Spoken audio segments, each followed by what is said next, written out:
Talofa is my natural. My natural is Talofa. Talofa. Talofa. Talofa. Talofa. Talofa. Talofa. Talofa. Talofa. Talofa. Talofa. Talofa. Talofa. Talofa. Talofa. Be the change, be your natural. Talofa is more than a greeting. Sorry, so, apa bunyi? Quay bay Russia. Ya?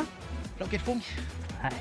Pero pa nga me, curioso ba yun nga. Pero may maingat niya kaya sa kumina ko ito. Pero kami kini umaro sin lokin me. Hindi so ko dua so fa ngam. Ya vậy, cái đeo bộ phần lẹt đó. Cái đeo pha này cũng mấy đây đó, đây câu tình yêu trịch đó. Pero ba wa hack ka ka Facebook. Me kung mo ring ofe ko ya o ke famous ka sen solo video. Dia wa mo Là cô đây request rồi. ka kau ngai sai prop. Pa mo sian o password kay miuma. Kala yung po kalan. Đây si cái password. Cái ngô phía mang cua đây, ngô mà đeo spam. Di ai. Okay ko fa kamala pa pa na password. May mo kingwa ka kau nga luongi pa mo nginga. Ya ka karelo por kalam be pelo email ni online banking. Ka mo ka may online banking e ba ka ka ko lan. Rồi, bây giờ hack một gак. Sao đua cả là đeo quay đua cả là. Di si may kamay mangkuwa. Kau labang pa po winga po kalami kay miuma a update system. Tengo pinga pa nga ni ko virus sa machine. Awa ko por me el virus so what? Di si bia. Lima fail Facebook friends kay doy ka nga. Ang kasi o nga siya, inga makuinga lang personal information online. Eka, wala man puyo, may ko kingum pamkalanga. Wala may na kang ofay, alo na samsearch.gov.ws. Di po kaya ka, wala may na wakupo. Wala samsearch, wala vaya nga lefe nga yung malisusuin na. Ya, wala pa so sula puno. Ngay lunga o pingat sa pailang. So, ka inga pa siya kunoros. Sa buhay, o awala ya chacho chifa nga ina. E malo puya yalom fanaw may chacho uma. Awal pa tamala, cyber up.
sila tua ke mtele ni tau mangan fono au fe tula fono ole I to am tali ta to ngalwenga ni fiafi ala bono fa le sila ngono fo talai I le tulanga na le mfai e fa wa ta to fono le tula lua le udi ngono lava fa no no ono le ma popo mai to tele su fono le la ai sa yo malava lo to mo malu le lafo sa te fa tulanga ai ta tu tula fono o malava na tali sua ma fio to lava to tele ma le to foi mai e mese lava le tu lo ngai ta to malo allo folo si sila mai le tunu pe e le se fono se pare mene o to sa ili di sui mo malu fa to al foi numero fa il tatu fono ole fa malo silava fu ile al fon talai ta o mo ina se to tuana tatu wala wina ro tapo I mai le tunu so titi lava na fa no mai ai aro lo fa tatu ngalo fa tasi manu ia tatu ngalo nga ma wai se ai o tapo inga sa mo lo ta fa mai tatu di poti montali malo ai o tele temi o mau ono le manatu ma fol to tele o tatu fa tuanga o le tunu fi mai tatu to talo to fon talai alo fangil tatu ngalwenga mo tatu wala wina ma tanga si se mai le tunu o le fai tatu ngalwenga ono wa ese le meo ave ye fa mo mo tatu tai tatu matai tatu so fi o tu malo e fian tu si ao ye le tunu te tonu le ale tu la e mai le ne fa fi tau le lumna e fatati ese tau manga le tu la tasi le ori wa ma sa no le sus fono mo nga I fa maunga numero lua ia ma te tonu ho sui muri le na e tato fa tu nganga ia ole mele tapalo fiongole te fono mo tali fo tau niso tau salanga su malu parmen No, here what for the light.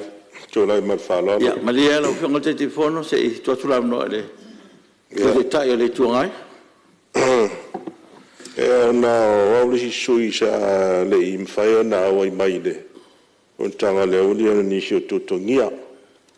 E pe tai maua fa ringa no le jo yo to porta to fono. E pe tu langa le. E mo le toi vai malu no fionga. Ai o langa ia ole au ino tatonga luega. Ya ole para tu maranga fa lalo. Ja, ole tawar fa manatu fo, ele foi lavan tu ole. Tu fo talai a fa lo atu. Ja, e fa tu atu foi ma. Ja, wal tatu nga iluma, mo tatu nga luenga. Ja, fa tai ole wa. Sa no mai ya, te tonu a ya ole a fa pena na. Foi ma a nga me sa tu lai mail. Ya son le la. Le uri le la, tatu anga lumanai. Ja, ma wal tatu wala wina. Ja, tu le mai lo fion te telefono mole. Tal foi ciao.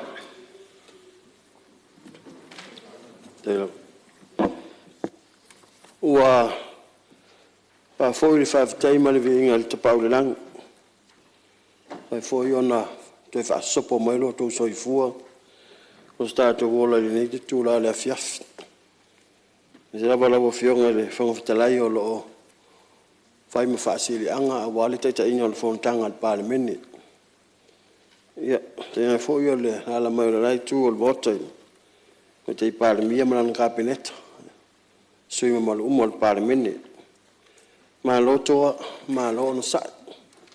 Aftai fa pale. Le fa ngo fio fa va no fia ao. Ile te ina le fon tanga parliament ne foi vai tau. Ko ai o la wo fionga. Tono foi so ma to mai tau o. To atu po foi le me se te me lo su tau sanga te wai. Ya ale ese la on tele. O le nga ilo tato li poti. La wo fionga le fon fatalai. E to as fulu male lua sui mamalu. Sa tu la e ma fa dia so la to la ngona le nei li poti. E poti e fa mutanga luenga lo fa peona au ili ma so ina nei komiti. Ma nei uma sui mamalu. O le au te lenga o le lato saunoanga o le whaafitai. nisi e lango. Ia manisi foi ua mai ala tau fautuanga. Ia ngata ilea. Ia tu langa foi toi whamanatu a tili mtanga ruenga, le komiti, ma le fionga le minista. Ia nisi o vaenga tau e au na whaawau. O le au tali whala waiteli. I tu langa i mea na sa la ngā, ma whaali ei fina ngalo sui mamaru. O le mtanga ruenga o le suavai. O le tasi le nei mtanga ruenga sili o na mana o mia, ma ta ua, le lato sao po le o nanga i tonu o le tato waturu. O te whaatu saina fo ni mtanga ruenga, se mtanga ruenga sili o na whainga tau le lato ngā ruenga. E usua i al susu, tu loe umma le aso o lo susu lava isi. Pe awha pea i le anga le tau, pe vili mai fo ini whaafi tau li tau suavai, ai alofa lava le matanga aluenga, ma lau whainga aluenga le usua. E susu mai le tai ao se ia pa ia le fiafi, tai mea maana vai. Lono winga, o ina e tau mai ai, o lo ngā lulu e puno wai pea, alo ma whanau tu loo la tau tu langa tau suafa i le tau tuaino sa mua mo na tangata. O le whaaftai sili ni tanga ruenga, o le mawhai o na maili poti tai tasi whaal tau sang. Ina i mawhai o na susu eina le komiti wha parliament. Se i mai tau wina le whaalu wina o se leni, po o whaalu te tau, po o sa o le whaonga ina, a waa fo ini lape mani whaafi tauli, i le whaatinonga o le lātou fo i au nanga i le lātou pito la au. E ia na telo la ngai tilo sui, ia o lātou la ngā mai tūlanga tau ai tālafu. O le silfia la wafionga le whongwhatalai. I le lipoti whaal tau sanga mtanga ruenga. E tele si ai tālafu o lo ta oto i tono mtanga ruenga. Ai tālafu o pili suavai e le tōngia. O pili soa vai ova ma le tai tos furuaso. Tai yonos furuaso, ivas furuaso, faso solo grava. O isi foi pili o soa vai, ia o pili lava o soa vai am tanga ruenga. Ia mapaanga masani ia le tanga ruenga. O le tamo fai am tanga ruenga ia o ina ia ni e talafu. E le se fainga o fie. O le tau mawhai fo i au ia whaamau popo ai tālafu a wale tupe maua mtanga ruenga. E vai alofa fo i alo mawhanau o lo a ngai tua e whaatino na ngā ruenga. E i whawhi tau le sāti ai tu lo fo i niso lau whai ngā ruenga. E a ngai atu tua i le talawhea ngai ma whaawhi loa i nisi. A tau tipi atu le paipa. Wa te le piri ia awo mai talo sanga ia tu lava noa. Ia nisi lava, ia wo mai tau mawhai e tau a whai na ele au whai ngā ruenga. Ia peu tau whai le maso i nisi taimi.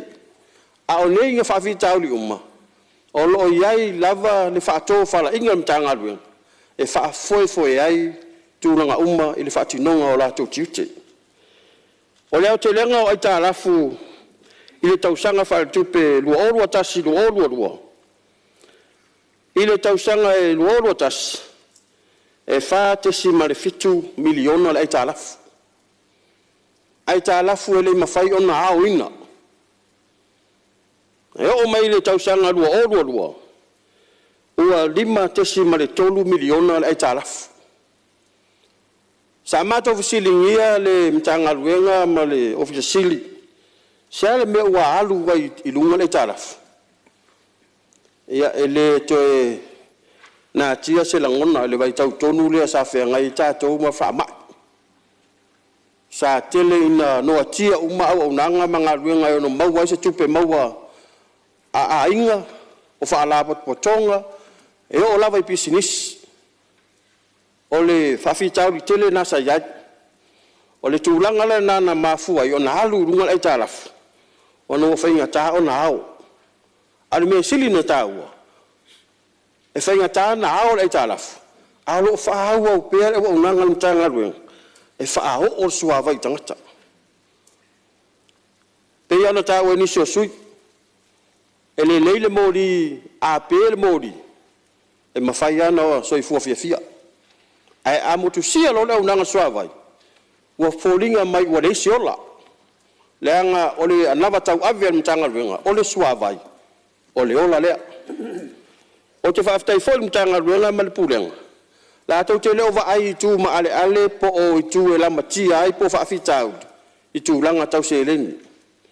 Alo i aile la tau whaamua mua. Ili au nanga i tangata soifua po tangata le tunu. O le tupe e toi maua. A o le soifua ma lolo ino tangata. E whainga tau na toi a majunga.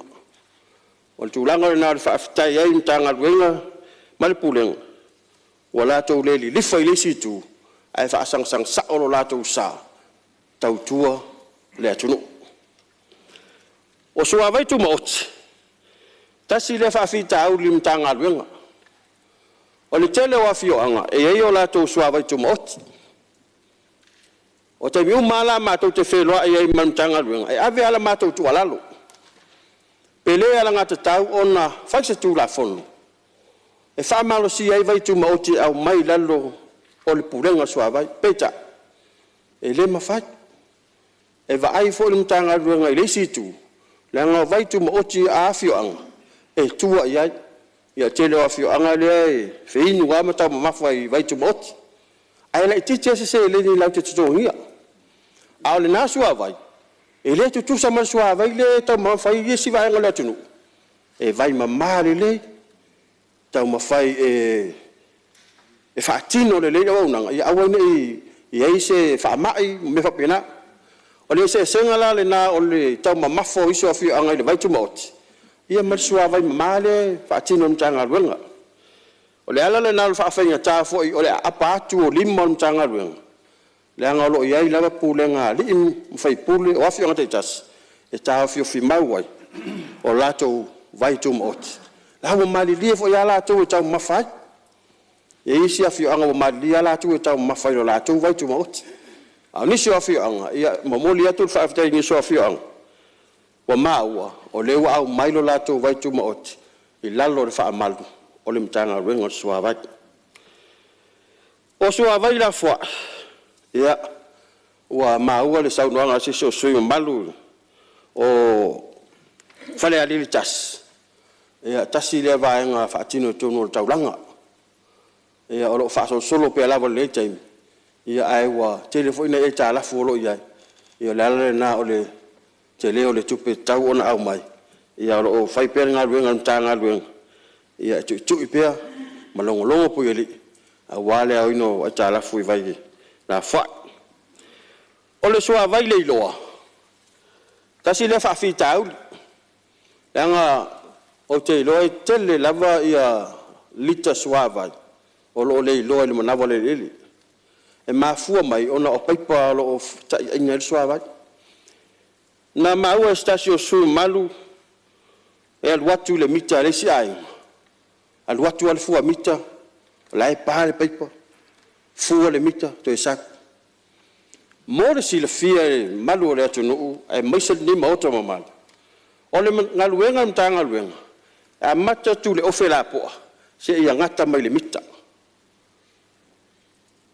o le latu le mita ngai lo maota o le ngaluenga na o lo ona fali a pa se paipa il so ongalia maria lo sunga o le ona maota o lau mata fai oi o le fale le o le paipa lea ia oni to le tilo so vai ai a liki ro so vai le vale mita ma le paipa le malo o le ngaluenga le na e fe so ta ia mtanga lu o mai lo la to fo ia fa fitau o le tulanga le na le na tele so vai le loa o no le telefone isi ai la liki ale paipa le ta o to la lo na vole le ala fai mela to ngal tasel no paipa ma to paipa e tau le ni me fa ngai ai lau te lo si la fia te le alfa le tonu o le ofele ta oto manavo le o lo mai ma wal swa vai ala tu te lo si la fia o le vasu ia ingo le tau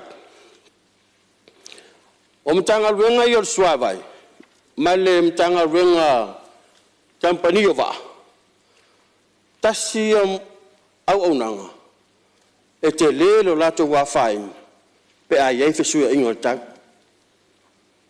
e o foi lá no tanga renga sua vai a o i taimi o mungala o ti sua vai ai a te tele foi timu o le lava se me fa putu el suavat o le fa fita ulila o le lava me fa putu ai po no fuanga e pu e suavai e fa no fo el suavai le ina ia fa nga le malo le tunu o fa fita ulina le mutanga lwen o taimi fe su ia el tak ai sa mato wasiasi se tasio vai nga piona ta ua tasio sui mal tulanga ia le fainga me mo fali e te tau lava ona sila e pasia atau fali ia iai masetane vai i lea maota e whaaru e le vai o le fali pe a tōti munga o le nata ne vai o le a whai ma whaalangolango manga ma whiso swani le ai pe a o le taime pe atu ale paipa Rolo winga i le vai al komiti sa au ele lato sila ma le vavai e ta ua fo i lea pito la au e toi whaamanatu mai ia whaamalo sia lea vai o le iai o tane vai i so se maota pe a fuafuaina e whai o le ofisa i vai tele pe ona ta ua iso sui mamadu ua watu le matou wautuanga le malo e a whaafitai fo i le malo ma le tali mai ona le vai ma le sisila mamau komiti e le o toi lava pe te le se no fuanga o lo ia nei le ofisa a le tele o le mtanga luenga ta vale o loli o mea umalavu e te tau ona iei seisi ofisa e a ngai umai ma wha mautu wai a seta ma mea tō tino o mtanga luenga tau a stasio sui malu le polo keti foi le ia lau e a te le tali atu le vaenga lea la fope la fionga le minista o ia tonu saunua ma iei vaenga lea o tupe pau e pia no failo atu taimi o le whaamai i eita alafu o le mafua anga le na pa ua i lalo tupe maua ale mtanga luenga a alu lunga le eita alafu i le taimi nei ma le ripoti watu ina mai e le puresili sa alo i to e mai seisi le ripoti lata mai ua tu i ti le eita alafu pili te tongi o suavai i le mtanga luenga Katoa mai le company va. O le aunanga le company va. O se au aunanga sili na taua i le va o motu. E le te va uma le atunu. Sea nisi o tangata sea malanga sava. Pena foi sava. Ai malanga mai. Tātou tutuila ia tātou. Ala unanga le mutanga luenga o nei company e timu pe la matangi pe afa po le ale to inga tau to te sila tu lava e alu lava lava e foi taimi la ngona e to mit e commit ua sa il tatu watunu ile company va wale alu lava wale anga lava wa fale tonu lava me va pena ai o le manatu mo le finangalo commit ma to tu wala lo pea ile por sili ma mtanga lu ia loto te tele pea e tau tu ale atunu e pe yo va ai le va o sala fai sale longa mul fanua tau ni so sui le va ala tu wa yo le Samu Express ia o lewa ma wa fa tau stasio company le va ale ia ma wa ma se au te lenga ia fionga le minsta ole tulanga fo ile vao mulfanua masale longa ile va ale ta ua ile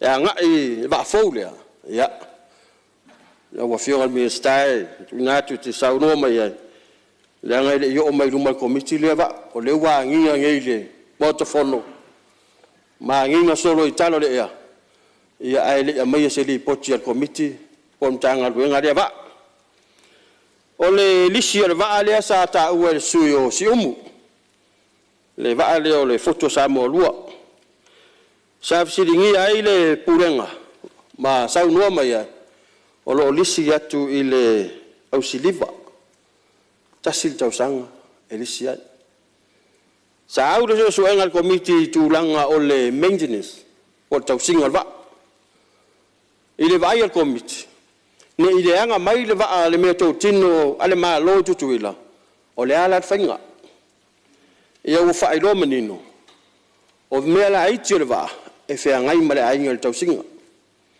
ai a fa le tonu ro le afi se tulo ia fo i mai lo le company e fa le lia ia o le tali na le tato vale na ia le te lo sa il te mina tu ai te tautu ai pe ia lo te fo ia no winga o monta un to fo ia le fa fi tau sa nga mai le va ia tato Nta ua stasio sui company va fai mai todo company va.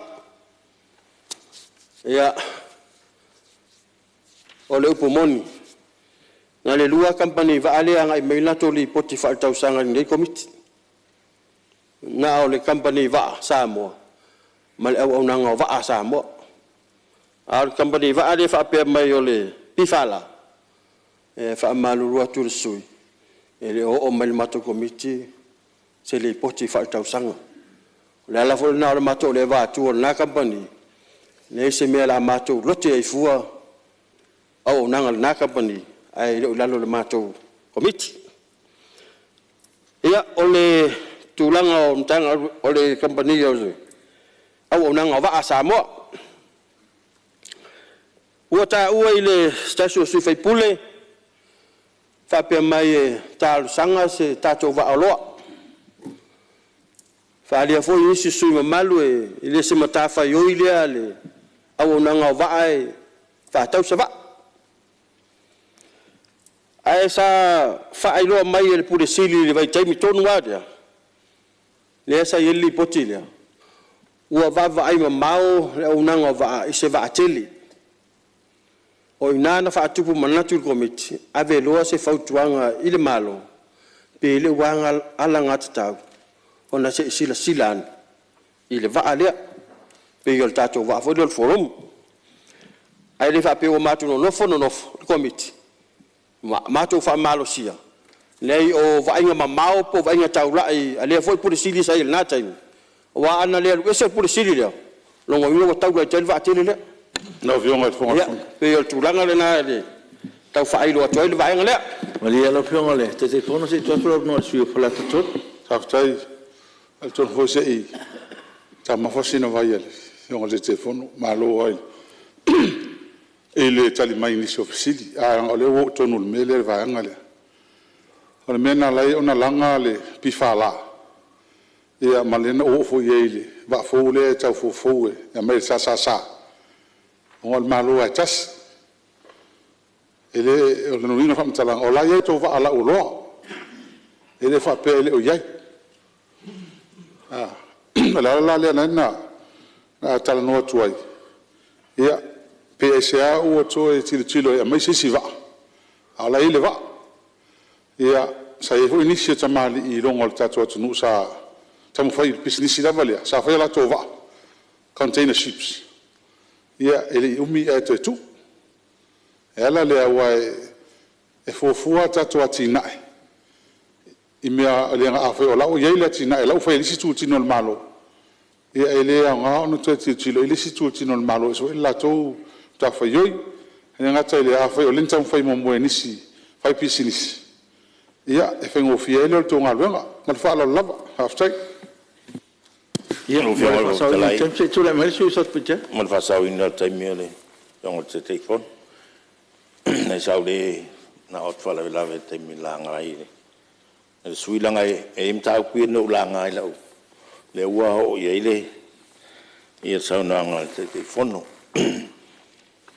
le me momoale ele vai tu moti ngal matu tu malo le si tu malo lai e no amato il mato vai tu moti ai pe io sa na ngal te fono pe mamma le vai le malo ai le mamma le vai le vai tu moti le ala tau mafai mato tu malo e ai al fe ngai ngamal matanga luenga so fo malo loinga e watu ai e sia ki le vai mafai la ko so sua ia ma va fo la tu ripot ia o la le vai at fa pena foi mai si vai tu moti na nga fa lo ngai fa pele ala I vai pala ia la vai tu moti ia le mamma ia tanga tori ia alu la to vai al malo ia ele longo le lei na tulang no langa fo ele mele ele in paper le ia le pa te lea ia le mita so tina.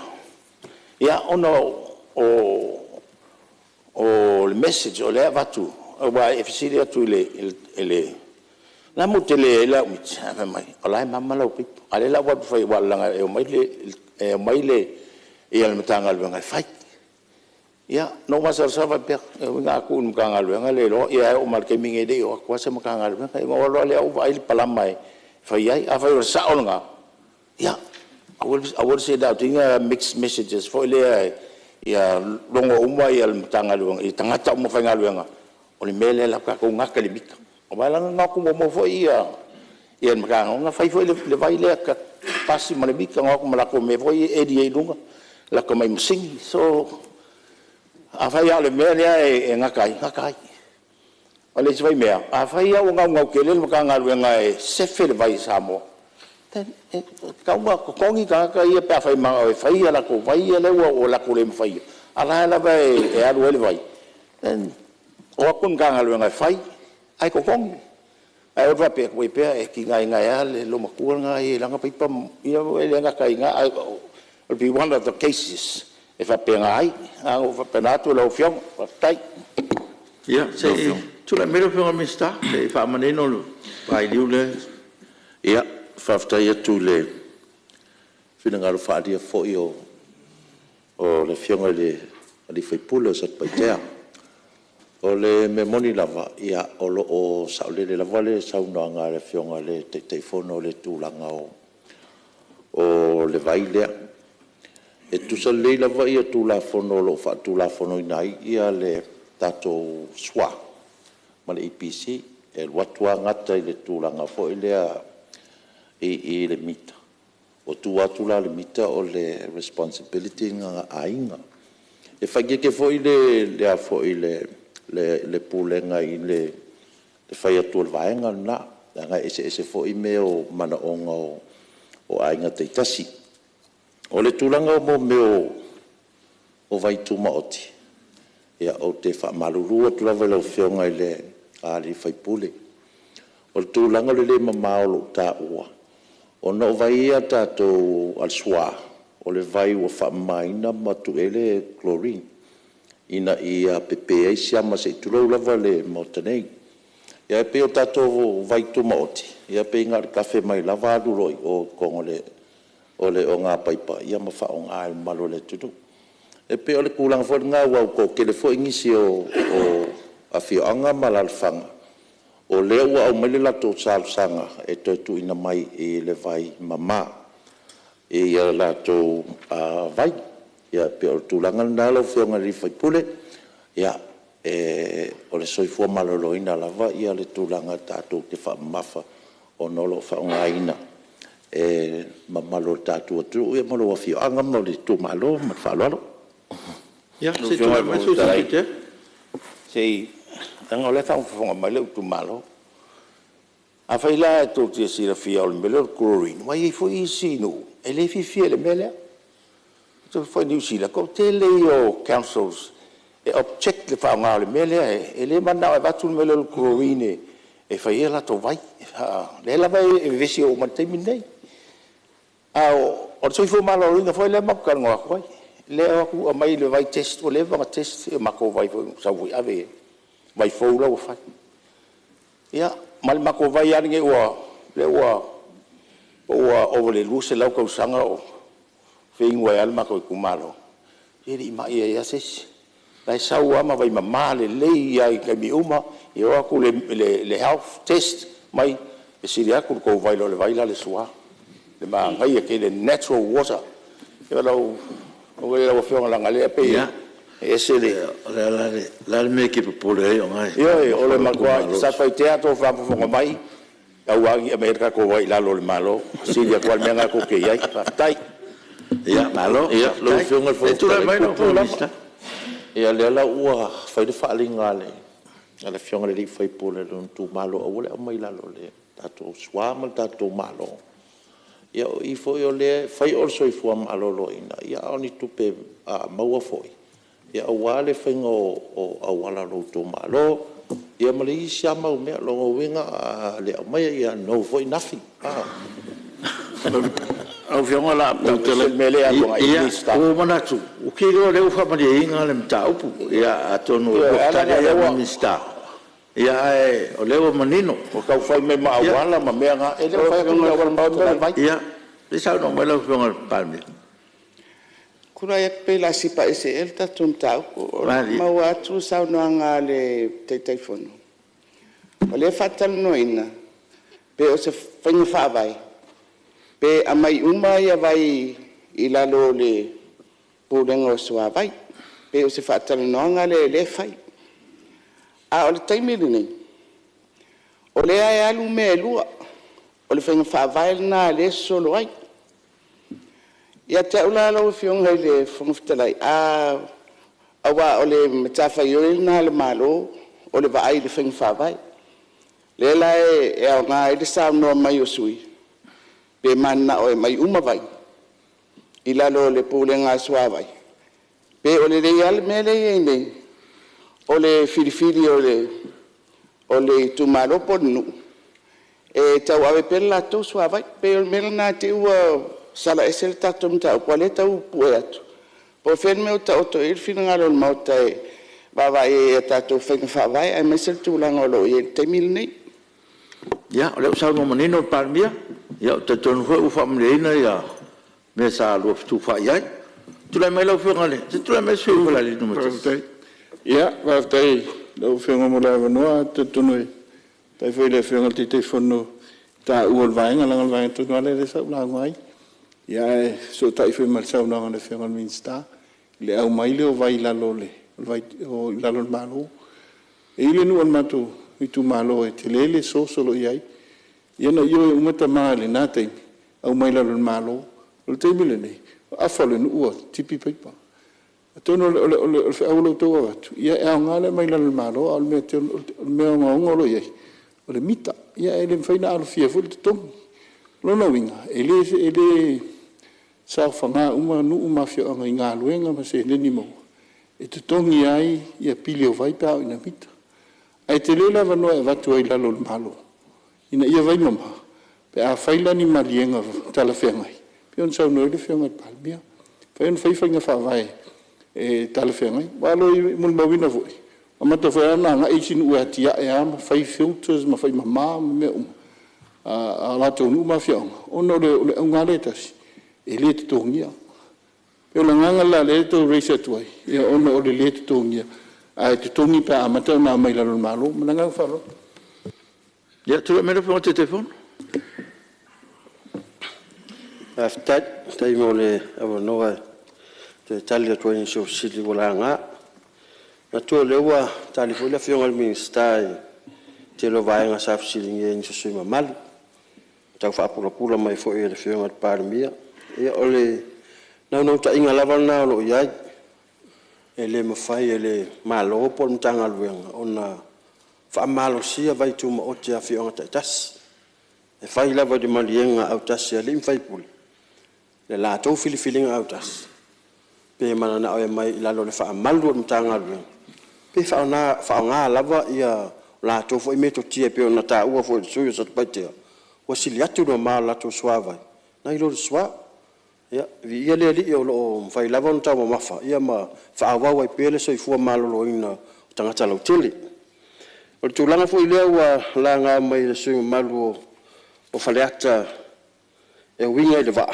ia o le te fa ma winga ile ele ye se va nga sa no ye su ile le va tele le fo lum pa wala no fo tuang ona le yo atu ile utala na ye sa no fa pe wa mix up no fina ngalo no ma fauingo company va au na va na ia sa no le te fama win tau na isi ngo ai fa ngo ai na yes ya le la te fama win na ia ol met patino na pol mata fa yo na malo fili la to pe isi ngo ese mai le na pe eu foi ata to wa tau fi rosia solo pol company va pol una va a tu langa va ya le wa sa no mai le minister ya pa la tele ilo na tai me sa no ai pe atali le malo ole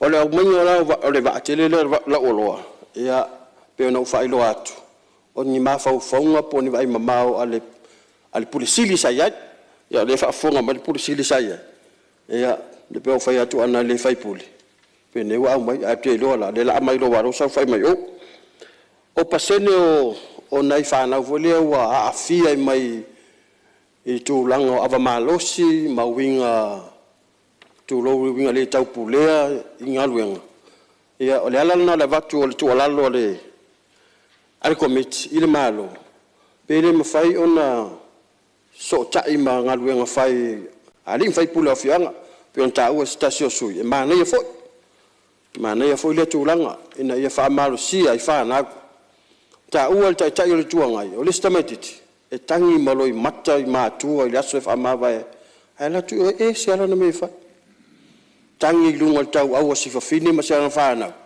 ai la tu e se ala na me fa ia o winga la ia e le ma fai ona tatou whaatonu tonu ina whanau pe a fai lava lona iana tula lea ai ta ua foi o le alu tamai titi ngā luenga ia e le ngā luenga saila ai so se ngā luenga se atu ai ma Samoa ai ua ye se fa malu po se fa tu muanga a lim fai pule alu malo motino o lo tapua i lo ai o le ale me tupu mai o e la ngona i nei leo lai tupu mai o ia pe o tu langa na o le fautuanga ia o ma ua fo i le fautuanga tali mai le malo i to ningo ai talaf to i fo i lava mtanga luenga suava ia o se ngā luenga silifon ta ua o le vaenga le o tato fon fa vai ngā rue fa ata se mal pule no ina ia fai ona fa malo sia le au ina pili ina ia tali mai mana onga al mtanga luenga awa are se suava ia wa tupu fa ala vela wale kuka ina lau me tau mafa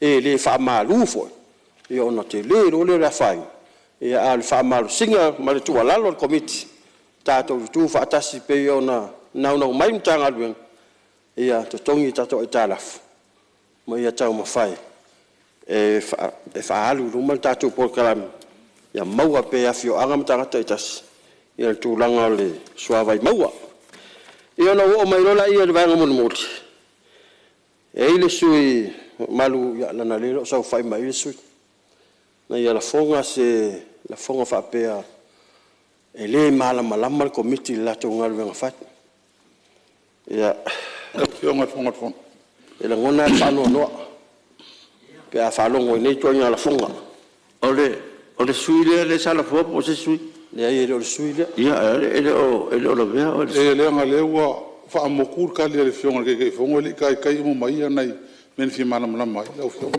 o saro le la for minska war kira mesa sal moi pe al minska ka pe le el ka o sa mana o apo le tal al fonga la ko ngo fa ko ngal minska ia sal ele mele na fautu fa luai le to committee e tu fa tasi company va amal company fo le sa au nang au fa luon to mai to report e au te fi lo lo fiunga po al ma fo anga onga ma tal fe ngai wala yem to mai fa lo le va mal fa lo le e mal mela le nta no wala mal ko lipoki o consensus fo ia nei kamiki va ia mai seila le mai malo lo mai ai le se la con alwenga le fai le va ho le con kalaki o le pe ise so ta inga man kampangi va ai e fenga pa anga ho le mo se la ko kupe e fa ka le ke mi ko fo ia fa fo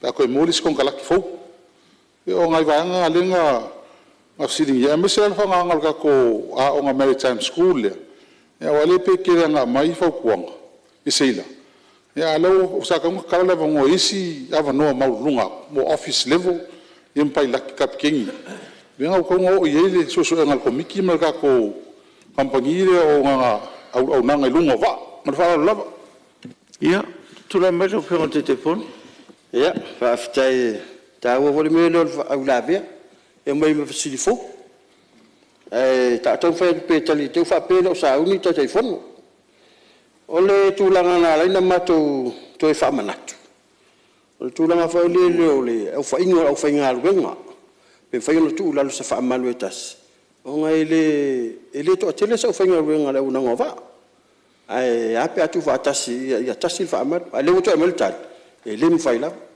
ia le foi na e fa fonga to ia o tali el committee le o to amalta ia te lo wa mali fo lo fina lo natal o tulanga ile le o sai la le mai wala ini ngalwenga sa mato tu alalo se fainga foi lea wa motu male taula fa na wala singa lo mai lo le o palta sile fa fi tau le maua tu pulanga fa fi tau le foi lea o le fa saina mali wana o le aisa o sa fa afia fa fi tau e moli mau mai mtanga luenga o leo alu os fainga e pena le tau te loa te lo tu pulanga o le natural committee pele ye se fainga fa fainga fi no tau fi mau mai ia tala vovia le ala na ta o stasio suno mal fa stai fo lo no fina ngalo mamla e anga mai lo company va e mai to o save la tu no i va la itia ia mau mai le vala au mai va tele io to fai vo muto io ia pe o se tali va ve tu le na sin fa po ia ai o mai le tu la pe no fai lo at no fe o tele ona ele o mo fai o no te fono se ko kula ngol minska ia fa malu lo tu la variación al te fono male ele le ale lo o tu vaenga le manu le wa ye le ngol nganga le tu ranga mta upule ele to fat singa la vai o sasasi ma Samoa Shipping Corporation ma le Samoa Shipping Services e whangata lava ona whaatino tūranga lea ona o la matawhai o i ese mamau lava. E le tūranga fo i o tūla whono lo whaatūla whono i nai. E whai asi ese. O le Samoa Shipping Corporation e pe di lifa le lato ngā ruenga i lalo le IMO, le International Maritime Organization le lato whaatūla whono i nai ma regulate la ko ngā ruenga. Pe o se ala whapenga ngai e sa sila foi tatu fai ngā malo talu ai ele o talawhenga i lava.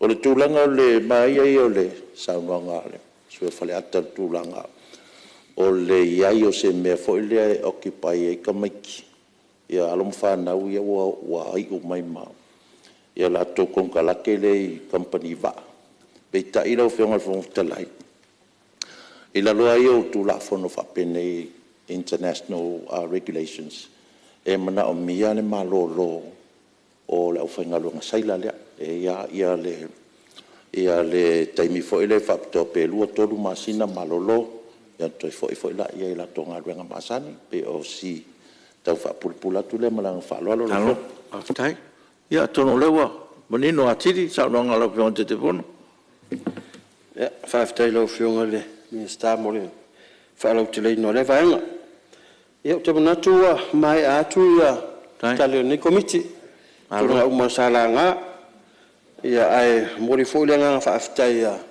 lo fo sui mato komiti fo nga sui te fono sui mal umo ni komiti ia wa fo ile fe nga ia mal tau lau le wina mal lo ina o pasia singa ia mo uma salanga ia ni komiti o wale sai le linga o mau ia male va ayo o tala fo yo le poti fa tau sang o to ina mai mtanga ruenga ya mato mo fo le fa tai committee mtanga ruenga uma company va na pulenga fionga le pule ma fa nga ruenga e me se fo yo o lo nga lu au saila to no mtanga ruenga te tasi ya kapiteni mo le tau to ino tato atu no le fa ngo fio to faiva a le anga le tau yo mato faitio fo ya auto ya ale le tau yo mato tau le feo ai fo to va ya fa aftai fo ile unanga va ya wa fo ile tali vala au te mi mato te vala wa toi mutato felo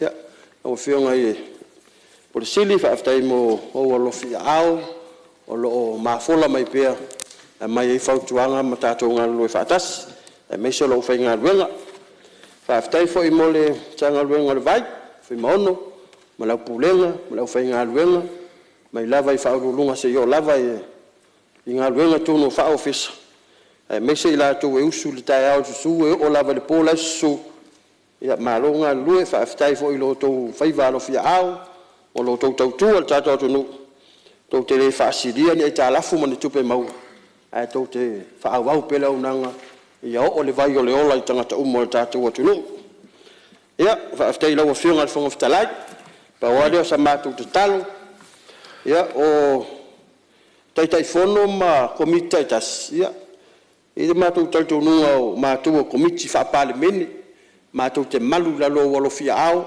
taimi uma e fonotaga matou te fai mea faalogo e laofioga le failautusi ia a maua mai lani tavale a taitaifono ma komiti taitas ua ua leina matou tavale e ua lava le mo matou ia po se talosaga le faaoi atu ai ma nui tele le fonotaga nui le po Ngalo, whaftai lau whionga te te whono, whaftai a mo saunoanga marmalama. Watu whaftai tele le, lau whionga te te whono, man mamalu lo tō komiti. O le mai tau atu ia, o le lava saini uma lo tō komiti. Le ngore e sua vai monga numero tasi le ma saini wha manga kuma. Ia whafkai o le saini uma lo tō komiti. Papo leo komiti na o le tali eina leo whaalu isa vai. Na o tō komiti, e le ma popo mai tau ripoti. Nga len sa ngoa kai le tua ngai la o le nkupe le ai makua kala kwa kupe mo ka komiti nga ko komiki ale nga o le talia le malanga kas ya o komiki uma le sa kala uma kwa fa kai mo ko nga ruanga ma lo ale nga lue se tu la melo finga mista ya fa ya tu la finga le fong talai o te manatu la whaalongolongo ma le mai tau fo el mauta. Ia, o le ia se vai pano ai le o ia le saunga ngā le matango fia saunga ngā le taitaifono ma lato komiti ma lata penanga. Mo le tuai le whaaftaitele o le whakaulongi o la wia uma le kongo le komiki ngai. Me sa le sua vai maunga. Ia, ai nao ni vaenga le kai kasia ia o pulenga ia le sa o fio o ia se fa popo atu ono fa pi sa no anga le fio nga le taitaifono o le tulanga le o amionga ia alo mafa na o tulai mai le pe o teleini se to tuli mai ia o le ava malosi o le pomoni la vai le mfainta o fia ia le ava malosi lungo nga ruenga nei ona e fuli fo i latou i e whaatau le awa malosi lunga o waa i ara e malanga le waa i pe fia masinga o malangai. O se tūlanga whaingatana i a tātou. I le tūlanga fo i le motu atu maltaula i a aloma whanau e latou ngā ruenga. Ia e mai taula vai taitai o le malo e ave lava le tua lalo ma tūlanga whapena e le ngata fo i e taitai o le malo o Palmia ma Minster. Ia whapena fo i tūlanga o pole whatonu. E le mawhaina tuua ia le tūlanga o le tīmai. Ia malwhawhau tua i alom whanau. Ia ole mea moni lava lau whionga whawtalai. E matua lava lea o oina. O alom whanau nei le eniu e sile meo lo whatino e lato a o onga. Ia ai mea voi lava tūlanga fo i lea e mita vale lesi taimi. Ai ngalo ia i whanau po o isi ele o lato E lava ia e o lo whaia nā mio. E ngalo ai, wā whai nei ia whai ngā business ia tātou malo tauala e Samoa Shipping Services ia ma company le e anga ia i whawhai ngā ruengai. Ia ele ngata fo ele nā, ia o le taule lea o le tātou o tunu. Ia whaina fo ele ngā vaenga. Ia, o le tūlanga le e le tātou a Samoa Shipping Services. O October tausanan te nei, ia ona sa whamanui ai nai le tātou malo, tauala mai le Samoa Shipping Services. Ua certify ai internationally, e le tūlanga o le International Standard Organization. O le ala ua mana i ai loa le tātou Samoa Shipping Services po Samoa foi. I to tono lalo lange whiutanga inga o business.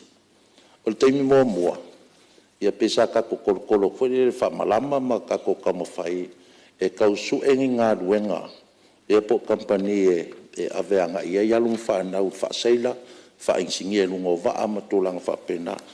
A le taimi lang nei, ia leala ua makua kalangoa le company wa. Ia mal tātou malo tauala Samoa Shipping Services. Ia le ua whawhaingo fia i fo i whiutanga inga, ia matulanga uma. E ale si vaenga lea o salanga mai fo e nisi o sui i le tūlanga i le Maritime School. Ia o le Maritime School le uta i le NUS ia longa whaatinoina. Ai tasi leo vaenga tā ua o lo mana o mia mai company va o le anga ia tu alu ma whanau ua uma o onga a ua iai fo ima le experience, practical experience. O le whaavlavela o le uta i le NUS ia le tātou wa onga. Ia au le o I kako ofisa o le Samoa Shipping Corporation. O le tātou va e te tau ona whai e se tūlanga whapena. Ina ia whai ngua fie lava. O na o mai lava noa ai aluatu a lava non to mai lungo va. Ia o le se kau kirkiro iai ia le malo e fia ave fo isa o kārsanga i le pānmia mal kāpeneta. Pere i se whai ngā whapenga. Wa al mela iai e uma lava ia le NUS. Ia ngō mai lo le ango whangofu. E makau whai le ia le Samoa Shipping Services. E su e ngia ngō whai ngā ruenga. Ia ranga mga o mia mai fo i. E company va. Ia kangaka wa e singa experience a makai na ngā ruenga. Ia pio ngai vahenga ngai i le tātou Samoa Shipping Services. Ia ngā whonga.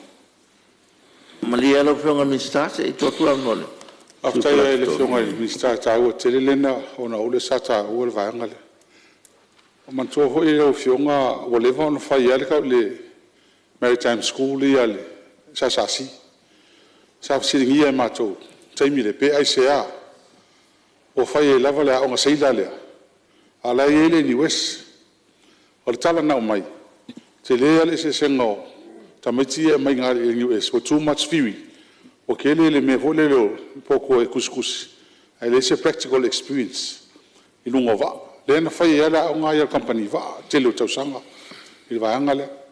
Le ala ua toi talitonu leo toi mātau le fionga le mista ma le company. E toi tiro le vai angale. O e tā ua te. O le mea o le mea le tupu. O le me whai lea o na tu fatasia pe ia o ino tamiti. Ni vai tonu le mo mi e tonu wa. Wa le tala le mai ino tapuni titi ai sai yasoi. O pe o concentrate tele a onga i e fui. Ia ile ni es au kau fatu tsona ia on hands training fonga le fatino tino ino ngaluenga. Era pe tu le mai termine. Le vala tamiti e umai i sa mai le NUS. Ia ma tamiti e le mai o to teleo se le la falo. Cho mai to fa uma o ngai tonu in company va. Ya nga to e tanga i va nga le mal falo lo. Lo vengole. Tu la mai tare. Mariel, lo fo mi se tu la mai su fala li no metas. Fa stai ia tonu e. Ya nga fo le pel ta pule le sa ta ua mi se foi le a nga sa si. O la nga tonu ale sa no le fe nga lista. Ena la into tu fatas. Ia le onga le NUS, mana onga le sasasi. O le nono ta inga, ina ia tasi. O ana mena tupu te mo le sasasi. Fiu ia, tamiti mo le NUS, e sueva noi te tonu sasasi. Piu ta maua. O le tūlanga utula i mai. Ia pe rena sau no winga le titi ai. Ia pe ua, e leo iai tele se wha mua mua. I le tūlanga, i te tonu o le sekta NUS. Ia ngā luenga ia titi ai. Ia po ngā luenga a whiri seila. Anono ta inga ia sekta nei, ina ia whatuto tasi mele a onga seila. Ia ave ile focus o sasasi, MWTI, ia malpifala. E tapu e ia avanoa ia. Awa, o pēra ta uvele ulaunga nela. O lo tele le mana onga whapene i tātou lotu, motu tū maoti, oi tūtua oi. Ai lo ia se establishment fa pena e o foi la ia mo la langa to ta to le region e lo ia se establishment fa pe fa pito a mo sei la au ta to le ocean pito tele lo ia va fa ngoto lo ia no ia va ala lo ile va asia pita ia lo ave ile focus le ta to maritime industry la nganga le na la o fiong ia a fina lo fiong on pinsta e lo no te inga le na nganga fa lo Kau fionga fonga fona. Ia. E o le kau kalfa mista mele fionga. E lua to inga training. O le mea ka le on the job training. Ma le mea ka le academic, mostly academic training le fai le NUS. ai alu ni wes ke a ngo nga mal fo fuala ele nga ka ele seila o kapken o le official le office level o me umanga ya o nga ka ai o me sa o ile school SSC training school. It's a practical on the job training ko nga lu nga ka sel me ke ele ko e seila no ai o nga ka ya o nga ile ni wes kelele area kelele area kaval me la nga mai e misi a kon mele mo me loko pe o le ke taka ko wa o nga fa kampangi va i manga onga o seila fe wa ile va o podum sa va i manunga va ai va kuila ai le o ele o la fia ele venga la kele pe for ke minele se se ngoti ai ma onga i ke e wi pa la ala ka ke va pe te tu lai mai de so sa fata no tas mo ni no pe minsta lo fia ngai te fono no o fo yo te le committee le al mato te fono te fa por ai te tiam ta po le o le maritime le tato le fa ngai ni ele te yo tato fa le ya ngai fa seila o le maritime set malanga le me ho le tato curriculum e set international ele fa lan tato fa tino ya nga ye lungova ale au sia maro sila wa usia la tato tamit le wala no ifo ale holo te vai foi por calamina Samoa Shipping Corporation la to wa fa lo to ifan ala ka vo mai tonole o le international maritime curriculum per so sone tu le mara farar alo fenga fon tlaie i fa so ina temio le minsta o sulu mar committee ona sul committee ia sina fa malama ona tele le mo le banwa ona tele suile sa no foi ai tala ia e sila le tangal vengo vai lo il mato VATST credit 2.8 lesi 21 e 2. Lua e 2.4 no winga la o itala fua ala il VATST credit le am tangal vengo vai pe le nganga nai mitaile committee le tangal tal no itala fua ala il mato VATST credit le official la fua ma fa la lo fio maro te la ngala ko miki makari o ko miki maro wa sky ya kule melo fio vista o me titia le la nesa so no ile su le pa vista se yo to lo winga le o lo faingeta o no mai ngauta ile NUS fa le lacto practical in uno va sa si ona le se sengo sectors ya male se sengo minsta mal tu langa pe ai lalo secta etas faingo fiel faile malianga fa va pe me sa faingo fiele sa si wala to wa onga malato o lisi le vainga le va to ile tu ala ina ia fa faingo fiele va o ngai o le ila to practical ile ila to wa ngai tai ile setup la ye pe ta ia se malungo lungo le sami malungo le va malanga fa lo tai mo fa tuang ia lo fa mista ia fa o mai re o fianga fa la o maula kalanga lela o la wi al komikira se vai da ko pisa mai o le ka fa ia ko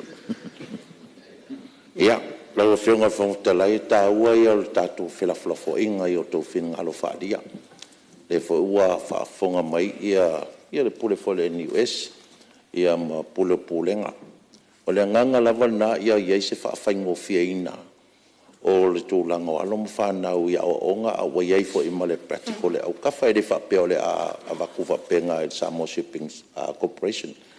E mwhaianga whakulanga se kung se koe ngā kaimi foi le e o e practical la i lunga le wha koe o mai.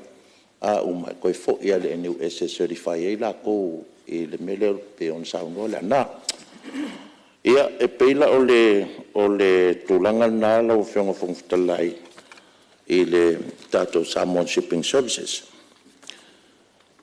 O le tulanga i le kako pulengo suavai ia e luanga i mea o koe fia kalango e fia pai ai o le sa au mai e le fionga te fono ia te au le ala o te le mea lava le polo keki le ngai ai ia mo sir fia langa sa unolta te e le tuanga i wotao fia li tau fia.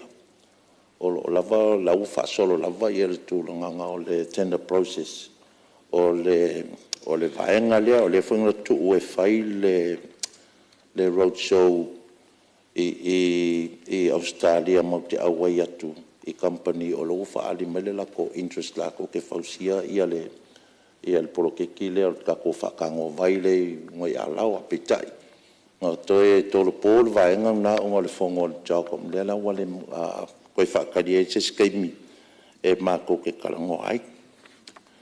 O le tūlanga i le mei o le CSO le sa karsanga meingi se whakingoingi se o lako polokeki ia po lako ngā ruenga suawai i o nuumala whanga.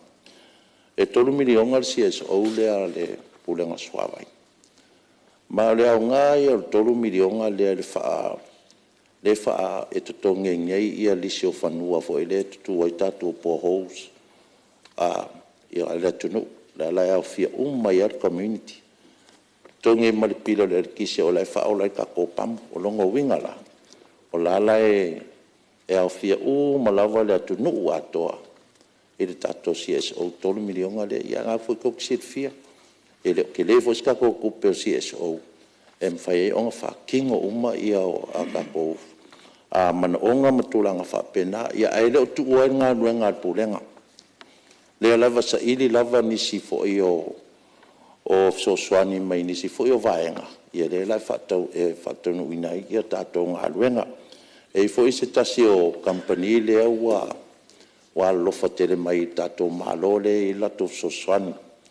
Le sa whatino ai ia suawai so i le tūlanga tonua le au mai nei e tō fionga. O ngat kūlanga le wei e umanga whaakua kule le poho umal whakaangoa i ku piko iuka. E whaasaua i whafo, e whaasaua i kaile suawai. Ai koe aku i ainga kōko ngongo fo iuka. O ainga la ngā o le koe kārsanga mai. O mga o koso ku iuka le ia le lainga a lai arurunga le enga ke lea e le ae le vai. Le lai e le company le arolofa ma Samaria anga le le ai. O le ala wala ko o maia ia pambu fo i o pustas. E posta i le vai ngā iuka i ainga ngā e whaalu le soula. Kasi ngā mea maanga ia le wai ai. Ia le foi whakingoi ia le vai ngai.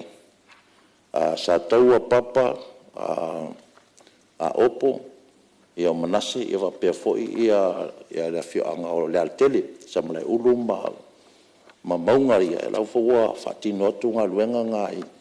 Ngai nā vaenga ngai tu. Mali wha lava o le pūlenga. Ia whata oto lava le lenga paipa. Ia so ato le motu.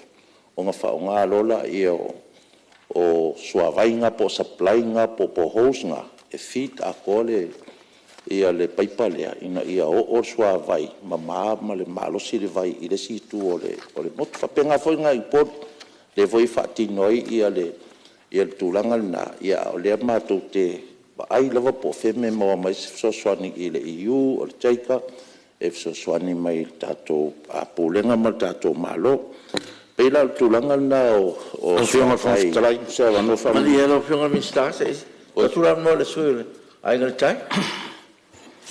Sa le ia se manatu e whalawelawe le whionga minsta o leo talin malo. Ia taruai o neitu malo sa ara ngar vaenga le CSO. Ia nei se le saunoanga matango fia le whionga minsta. Ia lau mau atu le whaonga ainga o le tupe lea na uta ua pe subsidize le malo. Ia pe o le lifa saunoanga minsta. E te tongi ai pe compensate tai whanua ainga le mau ai le vaiviri. Ia a tarsanga le na watu o na o le tōtu ngā ma le whawhitau lia o le tupu ai le vaile sa palai mo le motu le manon tai. A whailau whinga whawai ia e whaongaina leo se le ni fo le mo tau yo ele manisi vaenga. Ia lo wala ngono lau whionga minsta se o le hitu ana mo mu. Au te whai atu le taimine le mawhatianga le tupu. Mai e tangata o lo alala i lo motu tūlanga lea. E ala no ulanga lau whionga minsta. Au te le o mai mauta nei sa whalongo mai le a fo nei le au ma folo le EU pe se fulu miliona. Ele ia tangia ia le whaenga leo talanoa inai le motu ma le mawhati o ni tangata. Le ala leo talo atu. A whaina misi le EU le motu le ia i tangata o lo utumalo. Ia o tō whanai na. Ia no whai atu le itu ale mo mu pefeli wa ia. A le taua lunga o mea umai. O le service le pulenga suavai mo le motu lea. A whai o le whinangalo lea ma le whaatulanganga ma le whainga whaavaia. Ia, o te leo to ina tō whalau whionga minsta. a te manu tangata langa e o maritaimi nei e tupu roa whawhitauri e o atu ale ofisa maripulenga maritari ale e maua whale tonu o no whale tonu o ngā peipa i ele motu. Maranga ngā whalalo, tati atu ngai lau o Whiongan Minster. Ia. Ia mali e mo fasau ina teimi lo Whiongan Minster. E tūrai mai su ia masui o ripate tupai lunga. Mo masui si umuna. So ele malo Whiongan sui ripate tupai lunga. Taiva Whiongan talai o fasau ina teimi le Whiongan Minster. Saula ngale tatu wa fofule kau mai malangai. Ba sa vai mo pot. Saya ngai mangaku foi sa ku ko pola pe fanya fa pula mai pola le pe kal fe ngai va mal mele la yai ya pola va ka pe ka ko waf e umalo swa vai lo fengo o ko kai pa tela umalo sa wa ka ka ya lo su malo li pate tu padu ya fa aftai ngo le wo ko sa Whiongan Minster ku langa CSO ya me se plo ke kile o ka u le sa malia ngal fa aftai o le ya la sa malia ngal le e ui wa mai fa kingo ngisi o ngaluenga ile kule i savai ni kuisifo ia nga fa afsida kwa la Whiongan Minster po ia la versa maria ngalile le kakalo kwai amaka mai lo le kuisa la nga la usa nga fa pe o kele fo ka wo i lunga monga molu ia o ngale ku fo le faisi maunga ia o lo ia fo ile ka ua fo ile le o kulanga o le afianga sungami ia la wo me yenga ka yuka Iwa lo ye fa kulang fa penga ya fa ya wa develop le kumalo wa ngalu yu ka mo e wo fo makia e laulele ya power me ole ka fa ya o ko tswa vai pe o mere kala kwai fa ka ile sa ngoi dis foi ka ko fo ka ya le ole a fa aver fa mo ya le pa ka ku pai do fa fa tel ya to me lo Whiongan Minster ya fa fa o Whiongan le sui fong talai ya ole o ma le te ulanga le sailinga o le se tatou fund. E sui ia le paipalea po le ofelea nga i manontai. Aftai whamanatu mai ia le whaiko a maua kule vaenga. Sa pesa nga kalawar kaimi fo le whaima ma koe moku suawai. Ia lea lau o whalongo. Ia o le sa e anga i e malau makawhango ka o whale kong whafkai o le waka umai le vaenga nga le whai whafonga mai pulenga. Ia, o le tūlanga lea lau whionga le whaipule o ale pata tūpa i lunga. A umalonga e saungoa mai le asolean kako e saungoa mai a umaloa sisifo saero. Lau e sa marianga le lau a makanga silsila i lau. E le ngaruenga ngar kako kumalo. Ia, o risio vaenga ia o le whengatanga kongi o piri o swa vai malo le tunu e mesa sa va ia o le wei tato me foi le mai cash ia male simbero le emtala ia em fai la vanga fa so ta i tato pulenga e fa singo ko fa ngol menga ia nga so swangi le enta ue le Whionga te fono tu langa so swani le tato fono fa vai ia ole ai se tu langa se fenga fa vai fa penga ina ia lu fa tu la fono tato mea e ke ua le ro se kupe kongo fono fa vai on sai mai foi le tunu ia tato ia no wo mai la ia le company va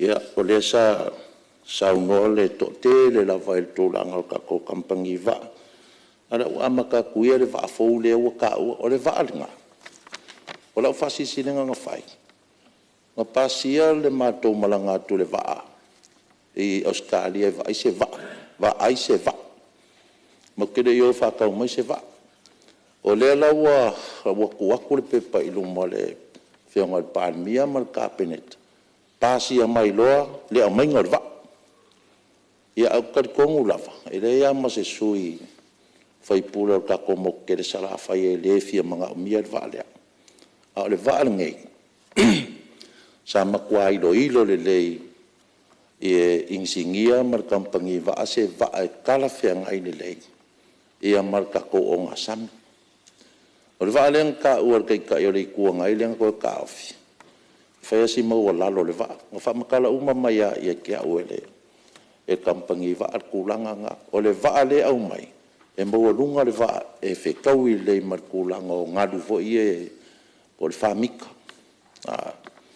ia fa le lima o ia ka koupe e kodua mika ia ka ofita ko kapungi ka ko alava o le va le fe kaui le leila ma le va fo ilea o langa au mai ko inga va lea e staple le leila nga alu e le lola pe o ko inga me ia ka o double house au single house me ia au mai i va ia au mai le mai apang ia ele o ila kulanga e lola lava kulanga o pe amakangi po se me fa penga au le va ia si kulanga le nga fa singia la le sui fai pure si omu pele o se va ilungo vai kafe va le la o fenga fong talai ingo mako kaungu ui Adelaide ia o le va ai felua ilungo lo ngasa mako o i fo ira ile mako o makiki e ma fa kai kai va ia e fa malulu e ke u fa se inga fa fong fong ala tunu fa kai wa mai le ia le fa sili le anga o kalanga sa fa longo longo ia o le va le fa kau mai lungo se vai kafe nga fa kau mai o ngasa ia va le ma o lo fa nga fo i fe malanga inga la la pase se foi ia le va le pe kai o la wa a fa pelo e fa maria inga pan mia mal ka peneta tulanga le ia o nga fai lola ia le service a kwa o mai le va le ka pe fa nga inga o le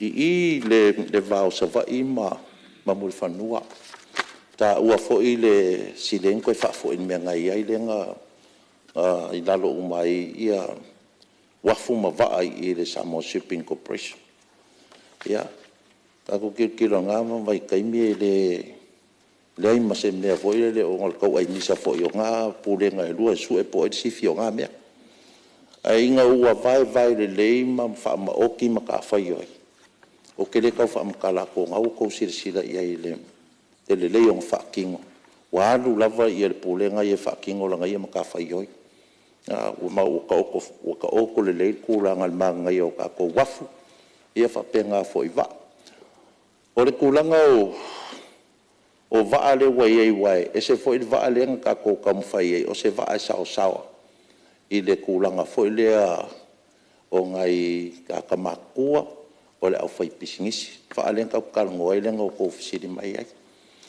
o le sika ko va ale au mai su ia ka ko fotu le nga fisingia fo ia o ta ko fotu ku ai le ia le sa fisingia kulanga ngai le lisi ma me umala sa ilo fo ka ko komiti fa foi tulanga le ma mai fa ku ngai ke au i kulanga le la ma foi on lisi e condition so ia ma ko kunga o le lisi le e kongi u malava ele le kampangi le o lisi le va le au va kap king o maintenance o repairs e kongi o malako male finga o male ko kunga e le lo ke ai se sing ia vale e ko mai le ia ngai e fa kingo ka ko ia le kulanga nga pe la le vai nga o le ke kalango kwai e fa mangi wa ki le kwai ia le singo le vale ole me o mongi lava ka ko laki e le fa selingi o mai ale va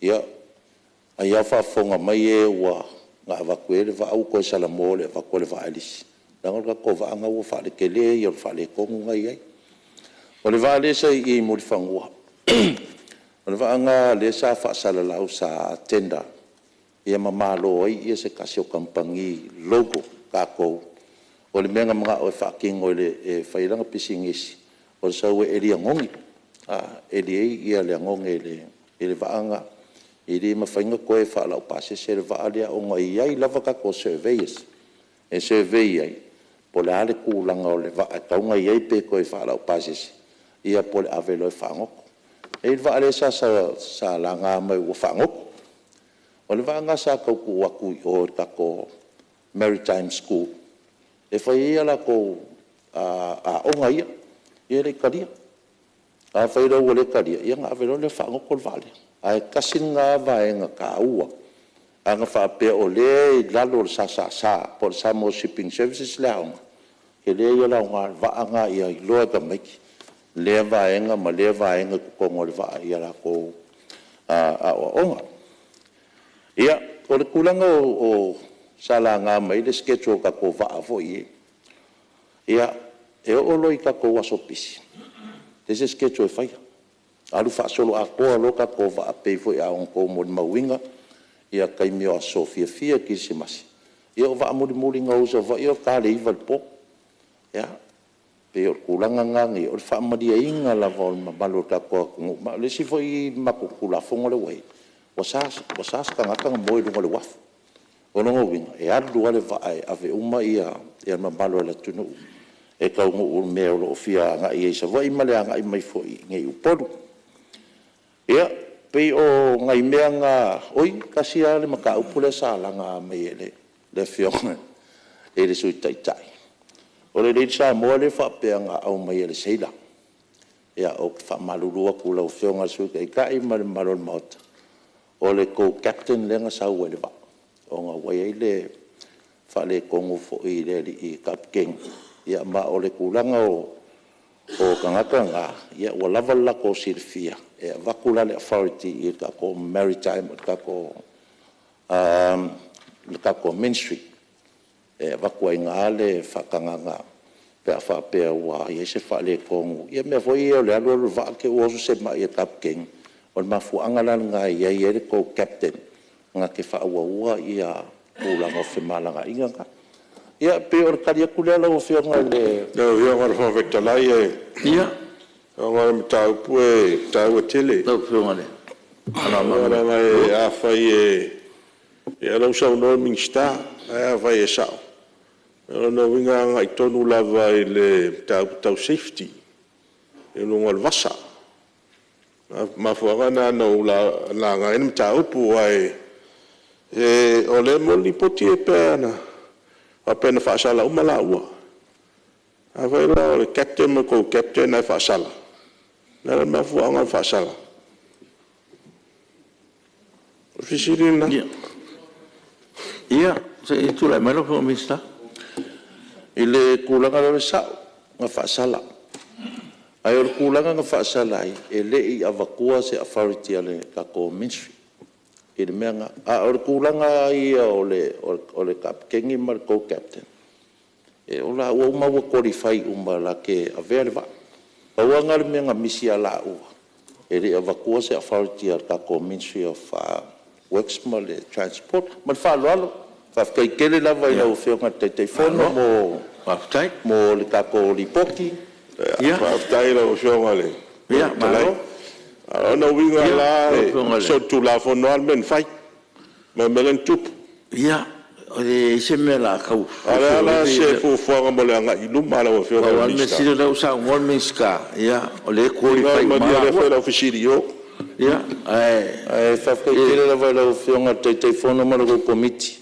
mo ro to nga luenga mai asa fatino fa fa fo i fio nga i fai pule ia sa siringia fo ile nei a vaenga e lua tolu ia ma ngai ai o loto to fa soa mai ia wei fo ini se vaenga e mati ai le mato nga luenga ia fa fo ile o fionga le suitaita i lo langa mea nga fa long se fa ile o fionga le fongtalai alo ia mal fo la fa nga luenga tanga to mo tato fono nei po ele i longa ngale dei so fu mai manuia alo tai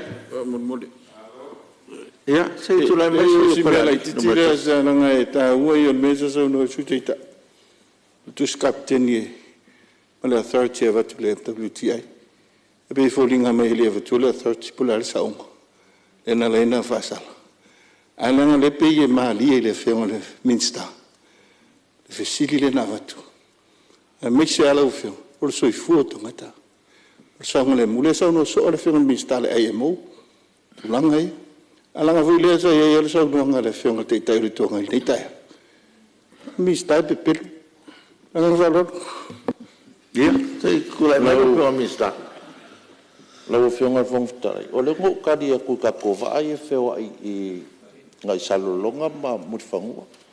O kero kana ngoa kui vai e le skala mai fafo kongo Samoa. Ia o manatu hoi, ia ua tauna.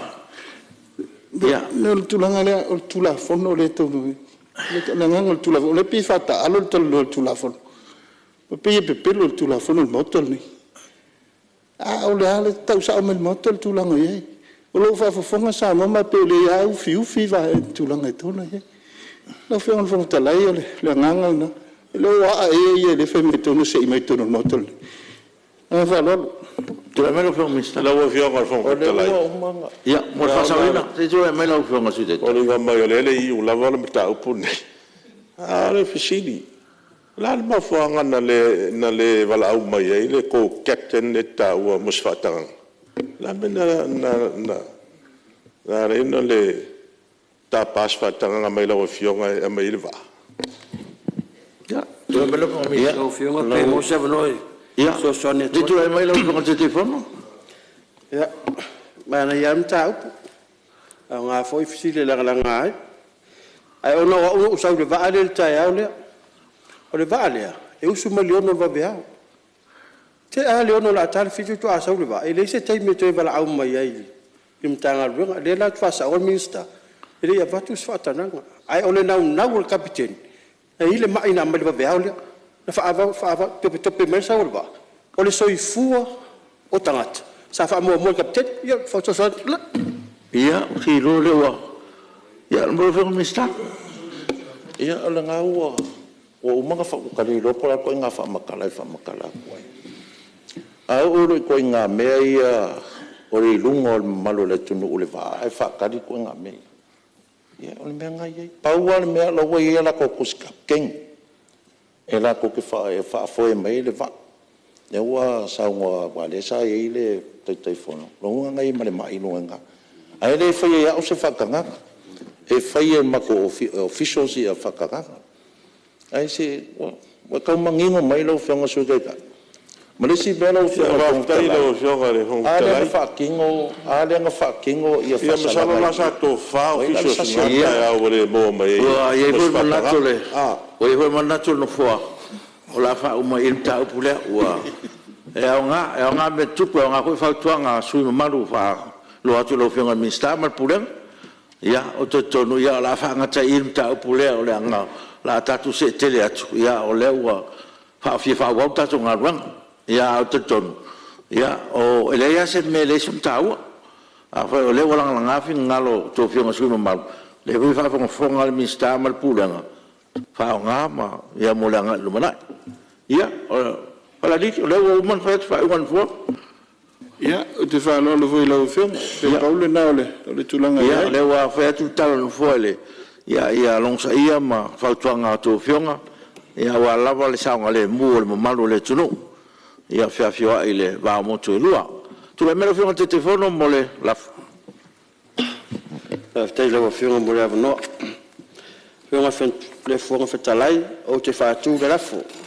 Ya fa ma ni el fono auli po te fa ala ngai tomiti pe ona ile loina moa pe palpal mene luo tolu luo fa numela iva sumal tolu lua pe palpal mene luo tolu numela selau luo tolu pe palpal mene luo tolu luo fa numela selau tolu sumal tolu fa pe palpal mene luo fa luo lima numela ono sumal iva no fenga la fo palua Suruh malu mai falata number 4 o fala time sam tau wa pe hosa fata number tasi wai monga number tasi sili pola fa mania la fo e fina ngalo esa no male yoe a wese le ai o malo le yoe tu la melo fo ngal stamo la fo tal malo la fo ngal fo te lai fa tu le la fo ina ia fa mania fo no au tal el malo i fa tuanga committee o vaengo tina ss palua Fio mista tupe a pe hoi mista o falaptonga al tato malo siri pola fa maunia lafo o e fina ngalo isa no mali yoe a wese le ai o manu malo le yoe malo fa tai fitu to rus futa to dipoti pepa palemene lua o tolu lua o fa numero 5 ripoti al komiti al vaenga tau tamau ainga e pepa palemene lua o tolu lua o fa numero 5 ripoti fal tausanga al falaptonga o ele tuma oti o Samoa mo tausanga fal tupe lua o tasi lua o lua fitu pupitasi pepa palemene lua o fa lua o 5 numero 5 tali al malo pepa palemene lua tolu lua fa numero 5 tu le mero fiona le suita de fono o komiti o vaenga tau tamau ainga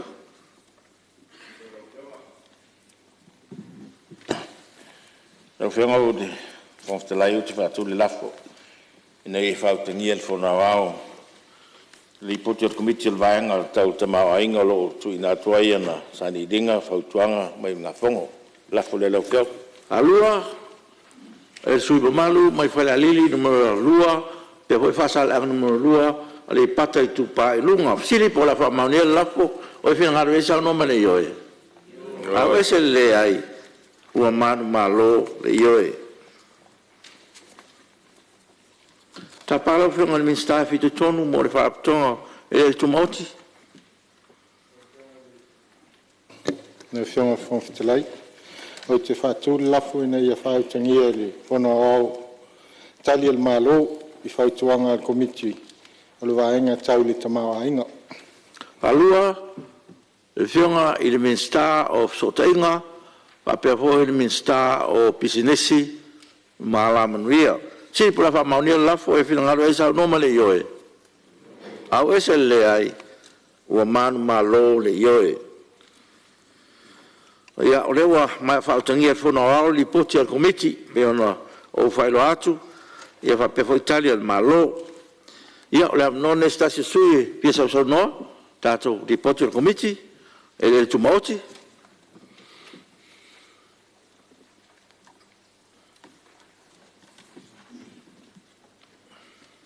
tu la messo io fa le atta numero 2 after la fiona fon dava no tai fo il comiti o li poti mai antu ina mai amas tali al malo o lo la vea mai le li poti tato ngalu nga tele le fatino nei le market fole fatino I savalalo ale ma o fo isa ele se singa al committee lo si lo fionga te telefono ala se progress ala se tulanga ye ngalu ngale o le tala le o mai o ko fa po ele si di ma milionga pe a variation of ngalu ai amataina of ngalu o na le fa le tonu in fa le tonu le lopo le ata o le in technical issues tele o le o fa popoleta o tele in ngalu ngale ale le amataina o si le o fio ngale ele te telefono ona lua